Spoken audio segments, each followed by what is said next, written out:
O Brasil é autossuficiente em petróleo, não precisava estar sofrendo como sofre hoje em dia se não fosse políticas erradas lá atrás. Estamos desfazendo algumas querem que eu vá lá na Petrobras e dê um murro na mesa e resolva, não é assim. Se resolver, você até faria, mas não vai resolver, vai piorar a situação. A PEC dos combustíveis é o terceiro projeto em poucos meses, elaborado pela equipe econômica e as principais lideranças da Câmara e do Senado, para tentar segurar o preço desses produtos. O primeiro mudou a forma de cobrança do ICMS em março e teve impacto zero nas bombas. O segundo, aprovado na Câmara, estabelece o teto na alíquota do imposto. Agora, o governo fala em zerar os impostos federais e estaduais, compensando uma pequena parte do rombo nas finanças dos estados e municípios. O PLP 18, projeto que estabelece em 17% o teto de cobrança do ICMS sobre combustíveis e energia, enfrenta a resistência dos senadores. O ICMS é o principal imposto estadual e hoje vários estados cobram alíquotas acima disso. Na prática, a proposta provocaria queda na arrecadação dos governos estaduais. Há 4 meses das eleições, as 3 propostas juntas formam um compêndio de erros na economia, subsidiam os mais ricos, estimulam o consumo de combustíveis fósseis e aumentam o risco fiscal do país. Além disso, o governo federal joga para os estados os custos da proposta. Desde que os senhores governadores entendam que possam também zerar o ICMS, nós, o governo federal, ressarciremos aos seus governadores o que eles deixarão de arrecadar. Lembrar que o ICMS representa em média 70% de toda a receita do Estado. 25% disso é comprometido com a educação, no mínimo 12% com a saúde e outros 25% com os municípios. Até agora, o governo tem tentado, sem sucesso, segurar preços na estatal. Mas o que se espera no segundo semestre é um aumento da demanda por diesel, motivada pelo mercado internacional, fator que passa ao largo da redução dos impostos. Na semana passada, o preço do petróleo superou $120 por barril, por causa da nova rodada de sanções ocidentais ao óleo russo após a invasão da Ucrânia. O dólar é outro fator de pressão, já que a formação do preço de combustíveis considera a cotação internacional. A percepção de que o país pode estar diante de uma piora em sua situação fiscal, com o pacote apresentado pelo governo, tem pressionado a moeda americana. Além disso, há o papel da Petrobras, que se manifestou e diz que a prática de preços competitivos e em equilíbrio com o mercado é a condição necessária para que o país continue sendo suprido e sem riscos de desabastecimento. A companhia ressaltou ainda que, diante do cenário internacional, os estoques de diesel nos principais mercados estão em declínio acentuado. Entra ainda nessa conta o prejuízo dos estados. Ainda não está definida a forma de compensação, mas a PEC dos combustíveis já coloca um teto que limita a 29,6 bilhões o repasse da União aos estados. Demonstramos na oportunidade as perdas de mais de 100 bilhões de reais com o PLP 18. Essas perdas, elas até o presente momento não encontraram algum mecanismo na negociação de compensação. Se aprovada, a PEC realmente terá os efeitos esperados pelo governo e conseguirá segurar os preços nas bombas? Quais as consequências de uma conta tão alta, comprometendo a economia, da reforma da Previdência e aplicando os recursos da privatização da Eletrobras? E como ficam os estados e os gastos obrigatórios? Estes são os temas do Ao Ponto desta quinta-feira. Eu sou Poliana Bretas e estou com a Carolina Moran. E neste episódio conversamos com o colunista de O Globo, Álvaro Gribel, sobre a proposta do governo de zerar o ICMS para o diesel. Fique com a gente!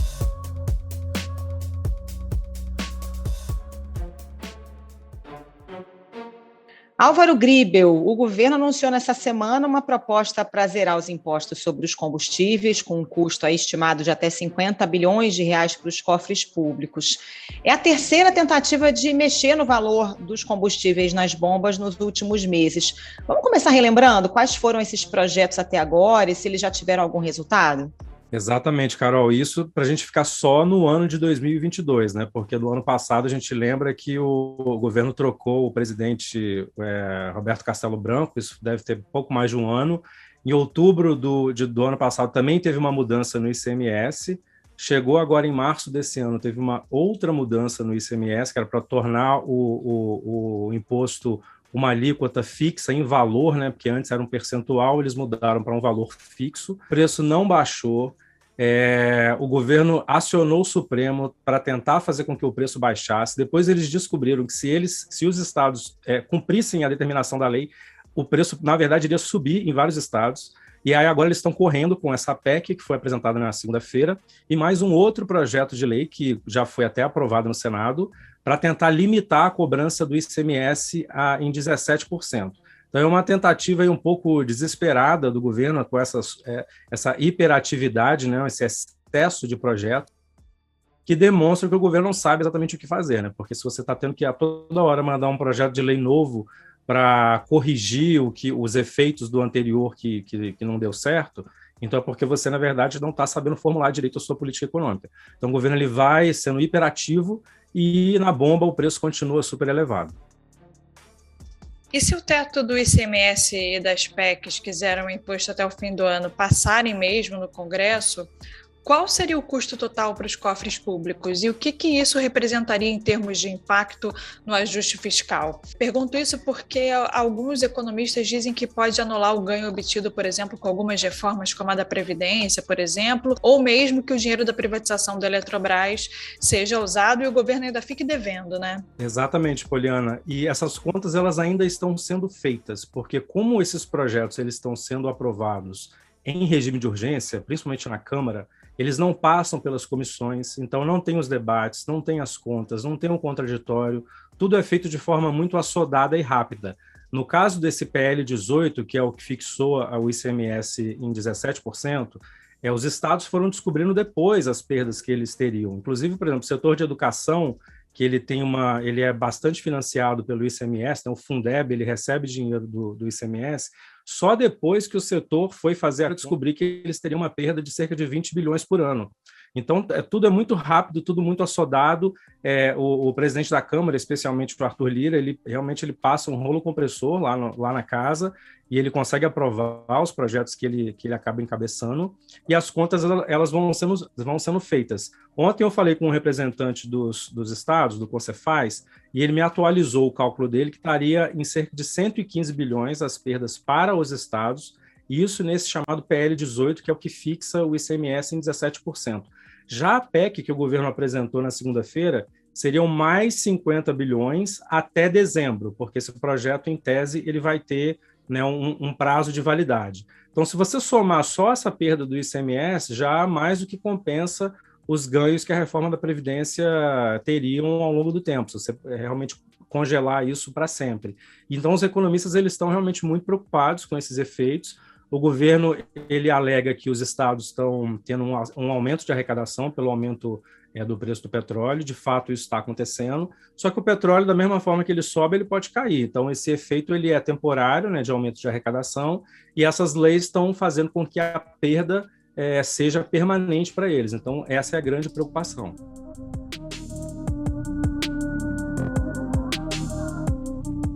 Quando a gente tem uma redução desse tributo, deveria haver uma compensação imediata. Por quê? Porque as despesas públicas, elas continuam ali mensalmente. Tem que se pagar, né, o salário do professor, tem que se pagar o hospital público. Fica claro que o PLP 18, da forma como está, deixará as 27 unidades federadas, os 26 estados e o Distrito Federal ingovernável do ponto de vista de ter recursos para a política pública. Só para a gente entender o impacto na vida real das pessoas, Álvaro, a gente fala, os estados vão perder arrecadação, mas eles têm que contribuir. A questão é que grande parte dessa verba de arrecadação dos estados é carimbada, né? Eles têm um mínimo constitucional de aplicação em saúde e educação, por exemplo. Se a arrecadação cai com menos receita vindo aí dos combustíveis, cai também o investimento nessas áreas essenciais, né? Isso mesmo, o ICMS é o principal imposto que financia os estados. E os estados eles são responsáveis pela segurança, por exemplo, né? Eu já conversei com um governador que me falou, olha, antes dessas leis serem aprovadas, os estados eles achavam tão absurdas essas propostas que eles falavam, olha, isso não vai passar porque eu tenho uma conta enorme aqui de segurança, de saúde, de educação para pagar, e se eles, o governo federal e o Congresso não vão ter coragem de fazer isso. Mas eles estão fazendo por conta desse objetivo eleitoral, já que as eleições estão chegando e o atual governo está atrás nas pesquisas, né? Mas você tem, por exemplo, vários fundos sociais, fundo de educação, que são financiados pelo ICMS, e 25% do ICMS também vai para municípios. Então, tem muito município que não tem receita própria, município pequeno, que depende desse dinheiro para fazer o orçamento dele. Então, de um dia para o outro, você vai aprovar e cortar essas receitas, realmente você vai criar um problema grande de governabilidade em vários desses estados e municípios.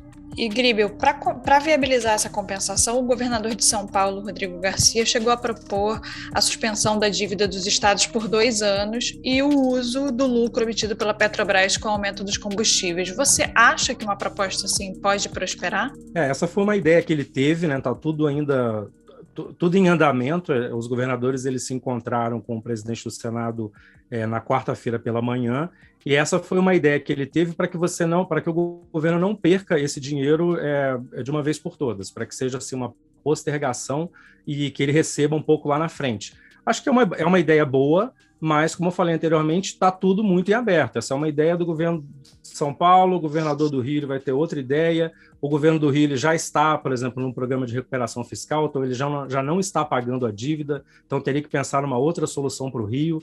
Então, realmente, assim, é um problema muito complexo que está sendo pensado às pressas. O presidente do Senado já quer votar esse projeto na semana que vem, por exemplo, então as discussões também não vão ser muito aprofundadas. Os governadores eles já reclamaram que na segunda-feira, quando teve o anúncio da PEC, eles não foram convidados para conversar, então eles também foram pegos de surpresa.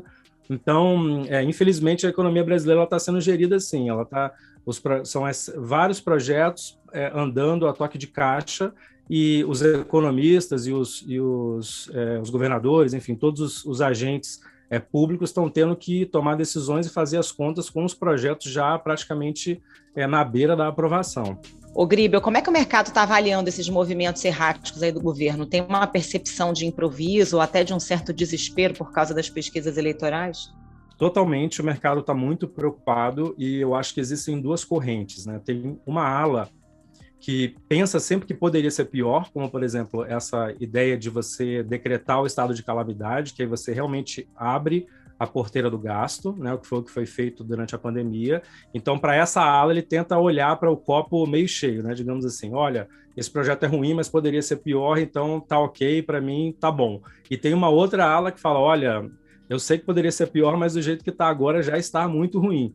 Então, como esse projeto da PEC, por exemplo, ele vai ter que ser aprovado em 2 votações, tanto na Câmara quanto no Senado, por ser uma proposta de emenda constitucional, o mercado já dá como certo que essa ideia inicial do governo vai ser piorada, entre aspas, né, no sentido de que vai haver alguma concessão que faça com que esse projeto fique mais caro. Então, a preocupação também é muito grande. E tem uma outra fonte de incerteza, que é o que vai acontecer no ano que vem, né? Esse projeto, essa PEC, ela termina em 31 de dezembro. Se a gente vai ter um novo governo, esse novo governo vai entrar com um reajuste de preços, então, assim, provavelmente esse projeto vai ter que ser postergado. E aí já começa a virar uma coisa que seria provisória, já começa a ficar com uma cara de permanente. A equipe econômica não detalhou como será feita a compensação aos estados. O ministro Paulo Guedes disse apenas que a medida vai custar entre 25 bilhões e 50 bilhões de reais e que o dinheiro virá da privatização da Eletrobras e de dividendos da Petrobras. Ainda não se sabe quando o dinheiro estará disponível. E, Gribel, nessa esteira que a Carol está perguntando sobre o mercado, né, como é que fica, você acha, a imagem do ministro Paulo Guedes, né? Ele como fiador econômico do governo, ontem estava propondo que poderiam ser usados os recursos da capitalização da Eletrobras. O mercado confia nele, continua confiando?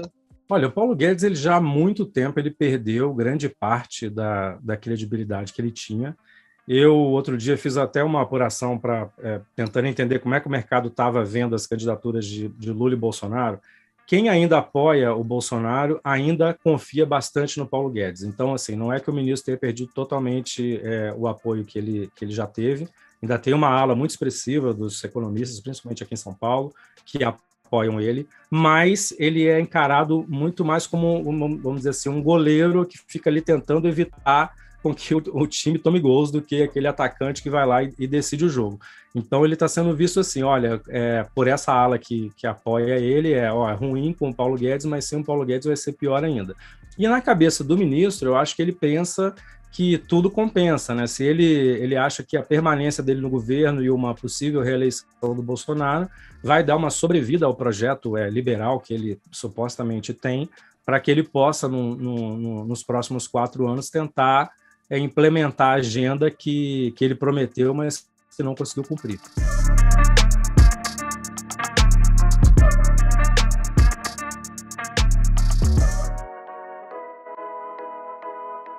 Gribel, como é que fica a situação da Petrobras? Os preços do diesel e da gasolina ainda estão defasados, né? A empresa ainda está tomando prejuízo. Tem espaço para reajuste, apesar de toda essa pressão política? E como é que fica toda essa incerteza sobre o comando da empresa, né? O governo anunciou a troca do presidente, mas ainda não se concretizou. Como é que isso afeta o desempenho da Petrobras? Esse é um ponto importante, porque a defasar, mesmo com todos os reajustes, a gente tem que falar isso, é uma notícia triste para dar, porque mesmo com todos os reajustes, a gasolina e o diesel no Brasil ainda estão mais baratos do que os preços internacionais. Então, em tese, teria que ficar mais alto ainda. A Petrobras ela teria que subir mais ou menos 15% a gasolina e 13% o diesel para zerar essa paridade pelas contas da Associação dos Importadores. Então, a empresa vai ficar numa encruzilhada, porque se o governo aprovar esse PL do ICMS mais a PEC, e a Petrobras imediatamente zerar, né, fizer esse reajuste para zerar a defasagem, praticamente todo o ganho desses projetos vai ser anulado. Então, e ao mesmo tempo, se a empresa não fizer nada, você aumenta, quer dizer, não fizer o reajuste, né, se ela continuar segurando os preços, você desestimula a importação. E a gente está vendo já, por exemplo, na Argentina, que está faltando diesel, e isso vai aumentar o risco de desabastecimento no Brasil, principalmente no segundo semestre, que é quando o consumo sazonalmente aumenta, por conta das safras, das colheitas das safras. Então, ela vai aumentar o risco dela mesma ficar sem o diesel para poder vender. Então, a empresa ela fica aí nessa situação, ela está sob cheque, né, do mercado. O nome do novo presidente ainda aguarda um parecer do conselho que vai analisar o currículo dele para saber se ele é apto ou não a ocupar o cargo.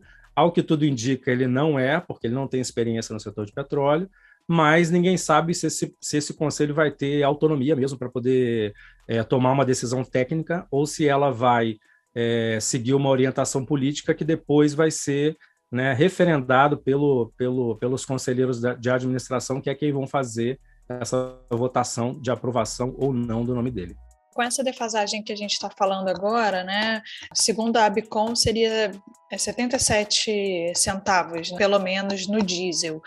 Gribel, você acha que se a Petrobras tomasse a decisão hoje de repassar a defasagem do que tem de diesel, que tem de gasolina, e o que o mercado espera que continue ainda a crescer essa defasagem por causa da guerra da Ucrânia, por causa da cotação do dólar, né? Enfim, uma série de fatores influenciando, se a gente repassar o que a gente tem até agora e for repassar o que vai vir até o fim do ano, anularia os efeitos dessa PEC, pelo menos em alguns estados, né? O Globo fez uma matéria ótima sobre isso, porque essa conta ela tem que ser feita estado por estado, porque cada estado tem uma alíquota diferente de ICMS. E em vários estados, sim, essa defasagem seria anulada. O que vai acontecer para frente depende muito da variação do petróleo, né, internacional, do preço internacional do petróleo, e também do que vai acontecer com o nosso real em relação ao dólar. Então, quanto maior é o nosso risco fiscal, maior a chance do real se desvalorizar, o que vai pressionar o preço do petróleo e da gasolina aqui no Brasil. Essa semana, o banco Goldman Sachs americano ele fez uma estimativa de que o preço do petróleo vai ter que continuar subindo. Hoje está na casa de $120, eles acham que vai subir até 135, para você poder, com esse preço alto, estimular a produção e também voltar com as reservas de petróleo e de combustíveis. Então, é como se o preço fosse um termômetro da situação, né, de oferta e demanda. Então, ele acha que o preço vai continuar subindo nos próximos 12 meses. Então, assim, a expectativa ainda é bem ruim olhando para frente. Então, isso faz com que Se a Petrobras continuar seguindo a política de paridade, que ela é obrigada a seguir, a chance de os projetos de lei, das PECs e dos PLs terem um efeito nulo é realmente muito grande. A Petrobras tem alertado o governo federal sobre a necessidade de um plano de contingenciamento para evitar que falte diesel no mercado interno. Você falou aí da preocupação com desabastecimento no segundo semestre, né? Hoje, com essa cotação e com esse preço praticado pela Petrobras, só as grandes empresas estão conseguindo importar, né? Lembrando que a maior parte do diesel consumido aqui no Brasil, por exemplo, vem de fora e é importado pelo setor privado.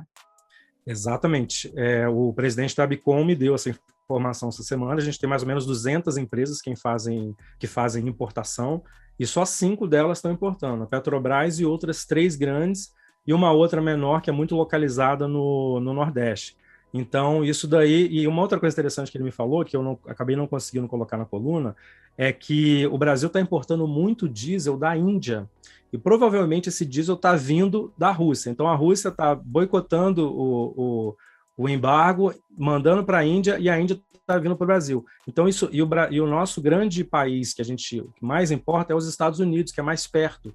Então, a importação hoje está mais difícil de ser feita. Você tem que fechar o contrato com mais antecedência, o frete está mais alto, o tempo de entrega está maior.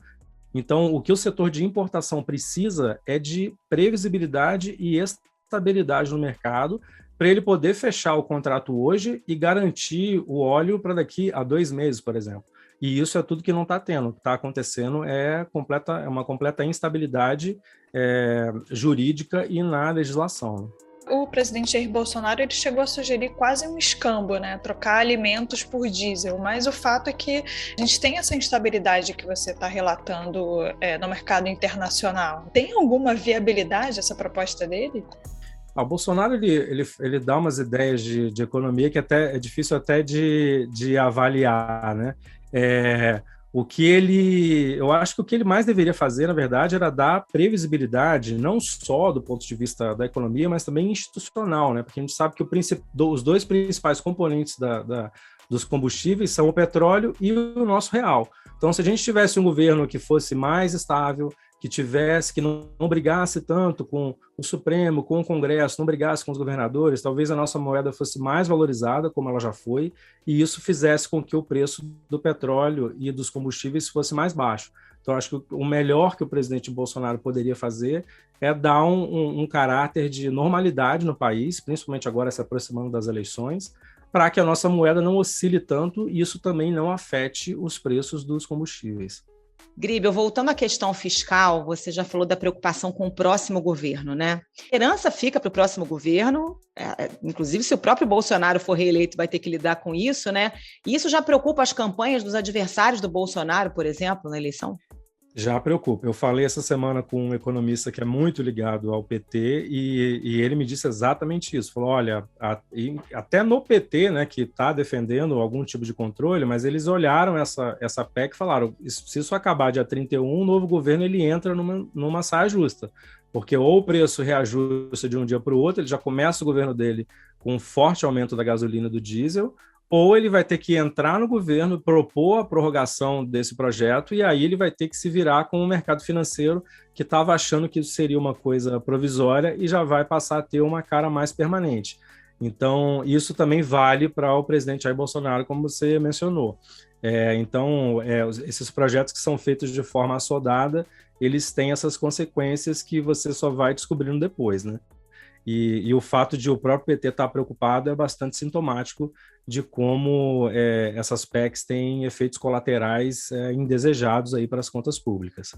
Agora, além da questão econômica, tem um custo político também, né, Gribel? Porque a tramitação de uma PEC em 2 turnos, Câmara, Senado, embora os presidentes estejam envolvidos, né, estejam ali tentando a negociação até com os governadores, né, via de regra o texto não sai como ele entrou, como ele veio do Executivo, ou seja, pode não vir como o governo gostaria, tem um desgaste da negociação, né, ainda mais contrariando esses interesses dos estados, esse custo político ele já foi calculado? É muito difícil de fazer essa conta, a negociação é sempre complicada e, como você mesmo mencionou, o projeto ele entra de um jeito do ponto de vista fiscal e ele sai com um custo fiscal muito mais elevado. A gente viu isso acontecer, um projeto muito bom de se perceber isso é a privatização da Eletrobras. Quando entraram aqueles jabutis, né, que vão obrigar o sistema elétrico a construir usinas termoelétricas em regiões onde você não tem consumo de gás e nem gasoduto, então o sistema elétrico ele vai ter que arcar com essa construção dessas usinas e é o consumidor que vai pagar, e agora já tem uma tentativa de um novo jabuti para fazer com que o consumidor pague a construção dos gasodutos. Então, assim, tudo pode acontecer quando o governo está fraco de um lado, o Congresso está forte do outro, e você tenta passar esses projetos com muita celeridade, o custo político fica muito elevado, o custo fiscal fica muito elevado. O senador Alessandro Vieira apresentou um projeto mais interessante, que era para você fazer uma bolsa para quem precisa. Ao invés de você dar um subsídio para todo mundo, que você vai acabar subsidiando o diesel do rico também, que abastece o seu carro importado, você vai dar uma bolsa para as populações de mais baixa renda, você subsidia o setor de transportes, né, para o transporte coletivo, e você também dá uma ajuda para os caminhoneiros autônomos, que realmente estão sofrendo com o aumento do diesel. Então, soluções alternativas existem, mas o governo está com um pensamento muito voltado para as eleições, então ele quer agradar realmente todo mundo, e isso vai acabar fazendo com que o custo fiscal desses projetos todos fique bastante elevado. Álvaro Gribel, muito obrigada pela participação, bom trabalho aí para você. Obrigada, Álvaro, até mais. Eu que agradeço pelo convite.